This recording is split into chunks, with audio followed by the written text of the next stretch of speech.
प्यारे बच्चों, आज हम लोग एक नए चैप्टर औद्योगिक अभियंत्रण यानी कि इंडस्ट्रियल इंजीनियरिंग के बारे में अध्ययन करेंगे। जिसके अंतर्गत हम ये देखेंगे कि औद्योगिक अभियंत्रण क्या है, कार्य अध्ययन से संबंधित पद क्या होते हैं। चलिए सबसे पहले देखते हैं कि औद्योगिक अभियंत्रण क्या होता है, यानी कि इंडस्ट्रियल इंजीनियरिंग क्या होता है। तो आपको बता दूं मैं कि यह एक विज्ञान की शाखा है।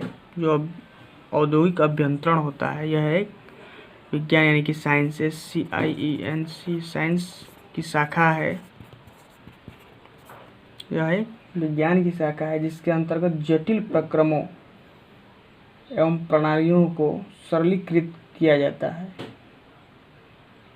यह मूलतः विकास, उन्नयन, क्रियान्वयन एवं आकलन से संबंधित है। इन सभी क्षेत्रों में इस शाखा का उल्लेखनीय योगदान एवं उपयोगिता है। यानी कि कारखानों या उद्योग धंधों में जो कार्य होते हैं उससे संबंधित जो जटिल प्रक्रम होते हैं और प्रणालियाँ होती हैं उनको सरल कैसे किया जा सकता है, उसी से संबंधित यह एक विज्ञान की शाखा है कि कोई भी कार्य अच्छे से अच्छा कैसे हो जाए, कम से कम समय में कैसे हो जाए, उसमें लागत कम है। इसके लिए एक व्यवस्थित ढंग से बताया गया यह एक क्षेत्र है। यानी कि औद्योगिक अभियंत्रण एक बुक होती है जिसके अंतर्गत जो है कि अपने कार्य की उत्पादकता को बढ़ाने से संबंधित अध्ययन किया जाता है। आपको मैं बता दूं कि औद्योगिक अभियंत्रण के ज्ञान से कोई भी औद्योगिक संगठन अपनी इकाई की उत्पादन प्रक्रिया में सफलतापूर्वक वृद्धि कर सकता है और इसका यानी कि इस तकनीक का लगभग प्रत्येक क्षेत्र में उपयोग किया जाता है। एक जो है कि वैज्ञानिक है F.W. टेलर, यानी कि F.W. टेलर,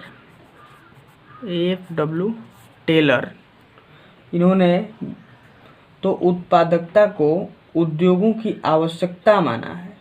क्या माना है? उत्पादकता को उद्योगों की आवश्यकता माना है। इसीलिए जो है कि इनके महत्वपूर्ण योगदान को देखते हुए इनको औद्योगिक अभियंत्रण का जनक कहा जाता है। यानी कि जो औद्योगिक अभियंत्रण होता है इन्हीं को क्या बोलते हैं? जनक।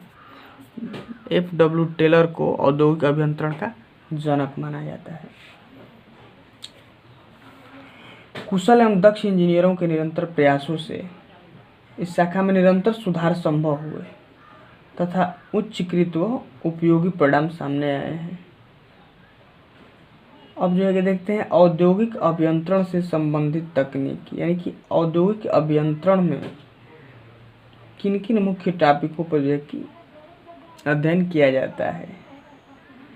तो ये जो है कि कार्य अध्ययन से संबंधित कुछ पद हमने लिखा है जिसके बारे में मुख्यतः अध्ययन किया जाता है, जिसको औद्योगिक इंजीनियरों द्वारा दैनिक दिनचर्या में प्रयोग किया जाता है। जिससे पहला है कार्य अध्ययन। कार्य अध्ययन क्या है? उससे पहले क्या है? कार्य अध्ययन। इसमें हम क्या याद करते हैं? तो कार्य अध्ययन से मतलब ये है कि जब जाब का विश्लेषण करने से है कि हम क्या किसका अध्ययन विश्लेषण करते हैं? जाब का,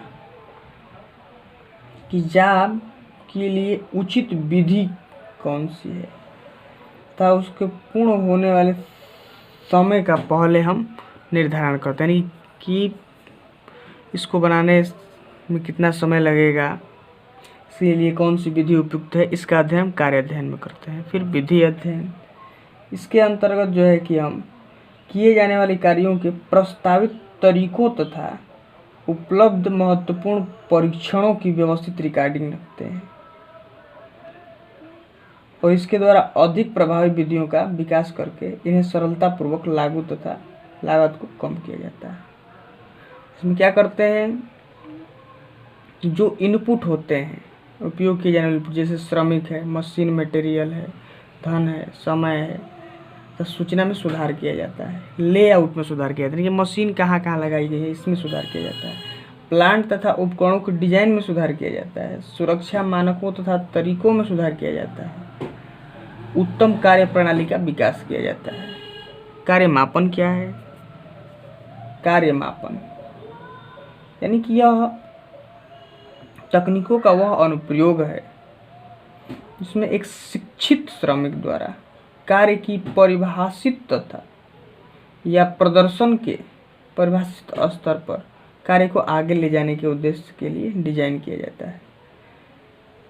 इसके मापन के मुख्य उद्देश्य होते हैं कि किसी गतिविधि या प्रक्रम में प्रभावी समय को ज्ञात करना, आउटपुट स्तर के लिए मानकों का निर्धारण करना, श्रमिकों के प्रदर्शन का विश्लेषण करना, कार्य के विभिन्न तरीकों की तुलना करना, उपलब्ध क्षमताओं का विश्लेषण करना, ये सब होता है। आगे देखते हैं कार्य प्रतिरूपण यानी कि कार्य प्रतिरूपण वर्ग सैंपलिंग। इसमें क्या होता है? वह सांख्यिकी तकनीकी जिसमें गतिविधि को यानी कि आपकी एक्टिविटी को जो श्रमिक काम करता है विभिन्न श्रेणियों में श्रमिक द्वारा बिताए गए समय का अनुपात ज्ञात किया जाता है, यानी कि किन किन कार्यों में कितना समय लगाया गया है उनके बीच अनुपात इसके अंतर्गत हम ज्ञात करते हैं। समय अध्ययन क्या है?